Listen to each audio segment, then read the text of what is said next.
Hey everyone, happy Thanksgiving. Yeah, it's that important day, and you know what the main event for Thanksgiving is, right? Football. 3 games. Yeah. Alright, well, also there's a great feast with family but you know what?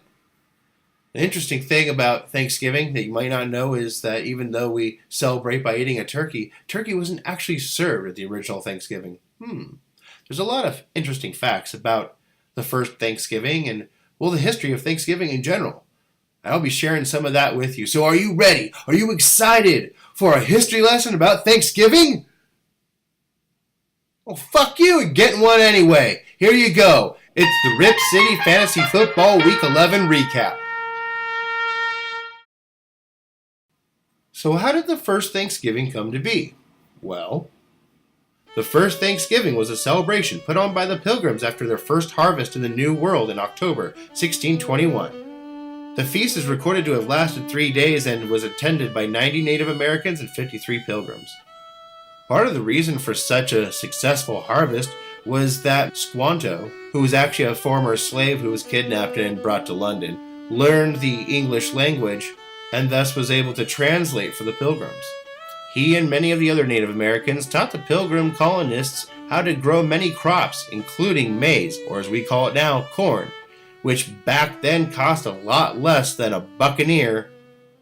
And speaking of buccaneers, in the most contrived segue of all time, it was Buccaneers wide receiver Mike Evans who helped me get the win this week, providing much more than mere niblets, giving me the whole cob with 34 points. I know, that was really corny. He shucked 6 receptions for 120 yards, getting a touchdown with the big touchdown bonus. Plus, he picked up this drop here by Jameis Winston and returned that for a touchdown as well. Mike Evans was definitely amazing this week, helping me crop up another win and growing my record to 10-1, still in first place. Matt came up short in his harvest, moving down to 5-6 in 6th place. The first Thanksgiving feast might look a little bit different than the feast that we have now in our modern Thanksgivings. As I said before, turkey wasn't really part of the first Thanksgiving meal, but many other birds were, such as ducks, geese, and even swans. Instead of a stuffing, herbs, onions, or nuts might have been added to add some extra flavor. Venison was most likely the main dish. Also, a lot of fish and shellfish were used, such as lobster, bass, clams, oysters. In addition, many fruits and vegetables were had as well, such as onions and beans, lettuce, spinach, cabbage, carrots. They also had blueberries, plums, grapes, gooseberries, raspberries, and of course cranberries, which the Native Americans ate and used as a natural dye. Bonus fact for you there. And while they did have pumpkin and squash, they didn't have potatoes. So no turkey, no stuffing, no mashed potatoes and gravy. It's very different than what we have for our modern Thanksgiving, that's for sure. But nonetheless, it was considered quite the feast. Team Hell Yes had a big feast this week of fantasy points in this week's blowout of the week. Beating Sioux Tang Clan 168.74 to 114.44 as she scored the most points for the week this week. And her healthiest eater this week was definitely Tyreek Hill, who scored 2 touchdowns, including one for the bonus off of 10 receptions and 215 receiving yards. Wow, he was really feasting on the Rams defense this week. Mahomes kept feeding him the ball over and over and over again, and Tyreek Hill was eating it up and eating up yards on the field, adding 45.5 fantasy points to Tracy's cornucopia as she moves up to 2nd place at 9-2. Sioux Tang Clan has hit a famine recently, losing 3 in a row, moving down to 11th place at 4-7. Did you know that Thanksgiving wasn't really originally considered a holiday? That's right. In 1789, George Washington declared Thursday, November 26th a Thanksgiving holiday, but it was only for that year, and it wasn't actually connected to the Pilgrim Feast, but rather intended as a public Thanksgiving and prayer. It wasn't until 19th century poet, author, and magazine editor Sarah Hale started a campaign to persuade President Lincoln to make Thanksgiving an official holiday, using her magazine to build public support. Hale was highly patriotic, and she read about the 1621 Feast of the Pilgrims, becoming captivated with the idea of turning it into a national holiday. It was actually Hale who started the tradition of serving turkey and stuffing and pumpkin pie and mashed potatoes and gravy and candied yams at Thanksgiving dinner. Probably to try to push the recipes that she published in her book. In 1863, Lincoln finally gave in and set Thanksgiving as an official holiday celebrated on the fourth Thursday of every November every year. It wasn't until 1939 when Franklin Roosevelt moved it to the third Thursday. And why did he do that? To help the economy by making Christmas shopping season a little bit longer. So if you're one of those people that are tired of the Christmas season being so long, you can thank FDR for that.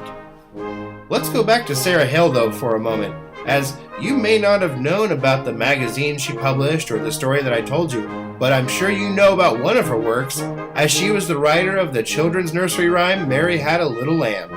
But you know who's not a little lamb? Is Jared Goff, because he is a full-grown ram. Helping the team formerly known as Relax ram a win down ball fondler's throat, 137.72 to 95.06. The rest of his team didn't really provide much of a spark. I mean, look, he's got Brandon Cooks and Jared Cook. That's too many Cooks. It's a good thing too many Cooks didn't spoil the Goff this week, as Jared Goff hit 41.12 fantasy points off of 413 passing yards, making the Kansas City Chiefs defense look sheepish with 4 passing touchdowns and running one in himself. Vinny made mutton out of Casey, moving him up to 9th place at 4-7. Casey falls like a lamb to the slaughter, all the way to 12th place at 3-8. So that's how we get to the modern Thanksgiving. Of course, Sarah Hale did leave out a little bit of the history there, which we'll cover right now. The truth is, while that first Thanksgiving did celebrate a treaty between the Native Americans and the new settlers, unfortunately that peace didn't last long. As word spread in England about the paradise found in the New World, the Puritans began arriving by the boatload. Finding no fences around the land, they considered it to be a public domain.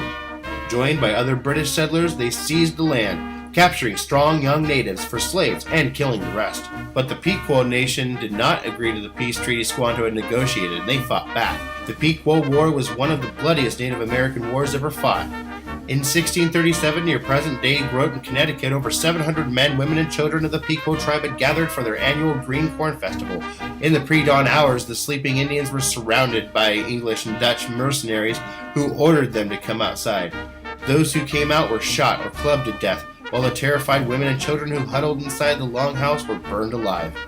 The next day, the governor of Massachusetts Bay Colony declared a day of Thanksgiving in honor of this slaughter. After that, massacring Native Americans village by village became an American pastime. Women and children over 14 were sold into slavery while the rest were murdered. Boats loaded with as many as 500 slaves regularly left ports of New England. Bounties were paid for Indian scalps to encourage as much death as possible. So there it is. Yeah, the first Thanksgiving was just to celebrate a massacre. Sorry to burst your bubble once again, but one massacre that's actually worth celebrating is the Rams massacre of the Chiefs offense. While they did allow 51 points, they put up 2 touchdowns of their own, tacking on 75 return yards as well. And they certainly brutalized Patrick Mahomes as they beheaded the Chief, just like the Puritans beheaded the chief of the Wampanoag tribe, then impaled his head on a pole in Plymouth, Massachusetts, where it remained on display for 24 years. Gross. The Rams' beheading of Patrick Mahomes came to the tune of 3 sacks, 2 fumble recoveries, and 3 interceptions, adding up to 28.5 fantasy points for I'm Not Even Flexing, as he took down Born for This 98.9 to 82.68. Chris savagely moves up to 5th place at 5-6. Steven gets scalped down to 7th place at 4-7. So you see, as I'm sure you can all agree, the savages back then were actually the settlers and not the Native Americans. Thank goodness our Thanksgiving traditions these days are a bit less savage and bloody. So, on that note, let's go on to something a bit lighter. Our modern traditions are a bit less deadly and a lot more fun. We have a great big meal, and we get to spend time with a lot of our friends and family. Though sometimes they do fly out of town and you have to accommodate them at your own house with their kids and the yelling, Kevin! And the spilling and the messes and all the food you have to buy, and not just the Thanksgiving meal, but for every night they're there. There you go. That's $122.50. Ah, it's my brother's house. He'll take care of it. Heck, at that point, you may as well take advantage of your local Hilton. Los Lobos sure took advantage of his local Hilton this week, as TY, not to be confused with this TY, put up 39 points off of 9 receptions for 155 receiving yards, and he overstayed his welcome in the end zone with 2 touchdowns, including 1 for the bonus. Helping accommodate Los Lobos with a win, 164.22 to 126.12 over Tecmostan. Anthony finally checks out of last place, moving up to 10th at 4-7. Stan better watch out, or he's going to check out of playoff contention early, moving down to 8th place, also at 4-7. So there you go. From the first Thanksgiving to the modern day, that feast has certainly gone through a lot of changes over the years, hasn't it? The only thing that's probably stayed consistent is the high cholesterol. Yeah, don't overdo it. I don't want to hear about any heart attacks over the holiday.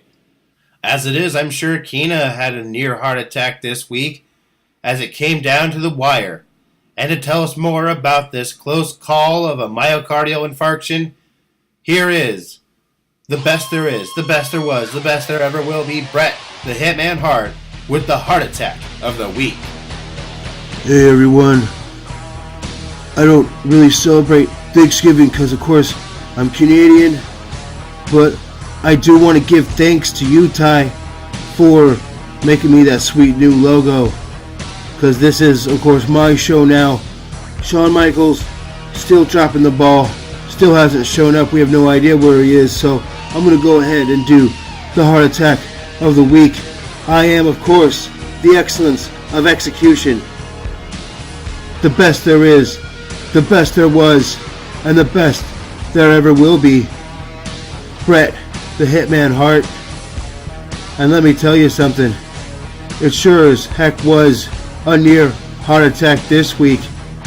Aaron's bitch went into Monday night with a seemingly unsurmountable 74.48 fantasy point lead on Back to the Future, as he only had Patrick Mahomes and Travis Kelce left. However, with the 6 touchdown performance from Patrick Mahomes and Travis Kelce getting over 100 yards and a touchdown himself, that insurmountable lead dwindled to under 6 points late in the fourth quarter. All Reichel would need would be a touchdown from one of his 2 remaining players, and he'd be able to pull off the miracle. Sakina's heart must have been pounding as she was watching Mahomes do his work. With his team only down 1 touchdown, and Reichel's team only down 1 touchdown, it came down to the wire. But relief came for Sakina as Mahomes threw 2 interceptions, and Back to the Future's comeback had been thwarted, and Aaron's bitch's cardiac arrest had subsided as Sakina got the win, 157.08 to 149.22 over Ryan, reviving her to 6-5 in 4th place. Reichel has a bit of a setback to 3rd place at 8-3. Well, I'm definitely thankful that you're still with us, Keena. And make sure not to clog your arteries too much this Thanksgiving, just in case you have another close call. Well, I'm out of here. I'm going to go watch some hockey while you Americans stuff your fat faces.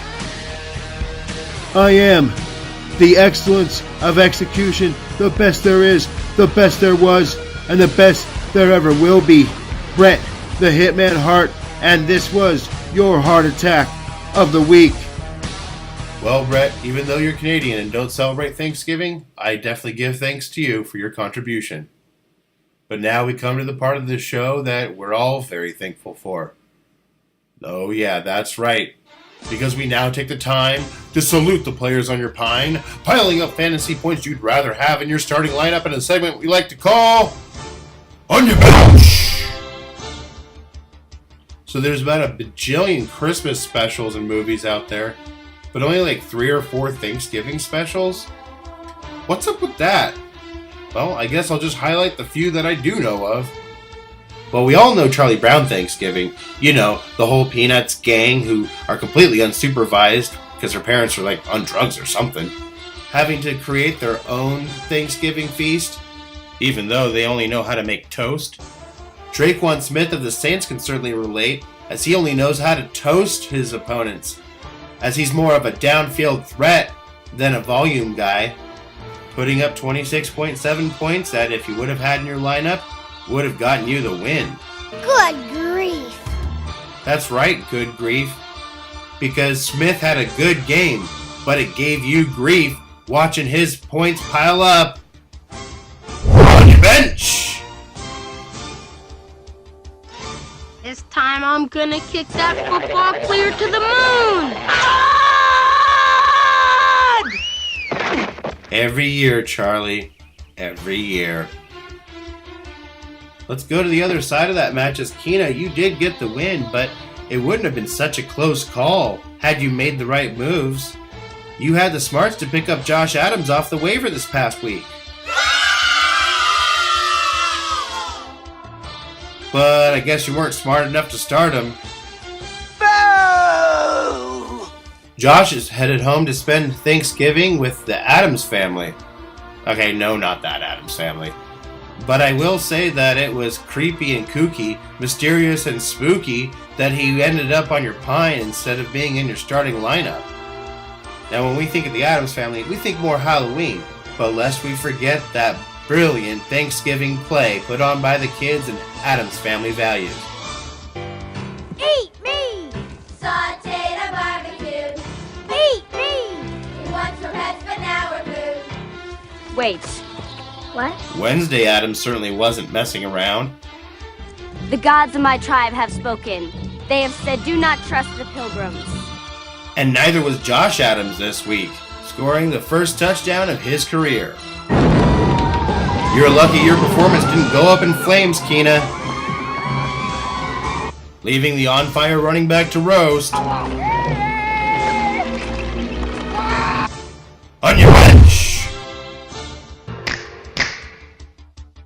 Now we come to the On Your Bench All-Star of the Week, who just so happens to be... Oh, wait a minute. No way. It's me! For the first time on this segment this year, and I am the All-Star of the Week because, well, first of all, how was I to know that Ingram was going to show up finally? Oh, hi, Mark. But what I can't give you an excuse for is my choice at QB. I started Deshaun Watson in a tough Washington defense and sat a red-hot Cam Newton against a cold Lions team? What was I thinking, man? No, sadly, I won't be doing The Room for this one, as it's not a Thanksgiving movie at all. I just like doing the high mark thing whenever I talk about Mark Ingram. So which movie will I be covering? Well, my own personal favorite Thanksgiving film. Where's your other hand? Between two pillows. Those aren't pillows. In a new film by John Hughes. Planes, trains, and automobiles. See that Bears game last week? Yeah, hell of a game, hell of a game.